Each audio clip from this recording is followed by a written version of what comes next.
আজকে ব্রেকফাস্টে কিন্তু রুটি বানিয়েছিলাম। আর এই রুটি কিন্তু একটাও গোল হয়নি। আমি কখনোই রুটি গোল করতে পারি না। আর আমি মনেও করি না রুটি গোল করার কোনো প্রয়োজন আছে। কারণ সেই তো রুটিটা ছিঁড়েই খাওয়া হবে। তো বেকার কেন গোল, গোল করব? হোয়াটএভার। আজ থেকে শুরু হচ্ছে আমার ডে 12 এর একটা চ্যালেঞ্জ বলতে পারো। গতকাল আমাদের মামার বাড়ি যাওয়ার কথা ছিল। আর মামার বাড়ি যাওয়ার পথেই হঠাৎই আসে একটা দুর্ঘটনা।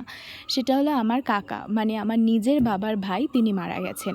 আর মারা যাওয়ার পরই হয়ে গেছে অসৌচ। আর এই অসৌচের মধ্যে খুব ননভেজ খেতে পারবো না, শুধুমাত্র ভেজই খেতে হবে। তো আজ থেকেই সেই ডেটা শুরু। মানে গতকাল রাত্রিরে তো একদিন অলরেডি হয়ে গেছে, আজকে ডে 2 বলতে পারো। আর আজ থেকেই খাওয়া দাওয়ার সমস্ত পালন শুরু। যদিও কাল রাত্রিরে এসে তেমন কিছুই খাইনি, তো আজকে থেকে যথারীতি খাওয়া শুরু। আর দেখো, রুটি আর আলু ভাজা দিয়েই শুরু করলাম।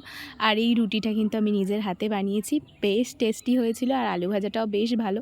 বাট জানি না 12 ডেজ কীভাবে কাটাবো, বাট এভাবেই ম্যানেজ করতে হবে। তো চলো, বাই।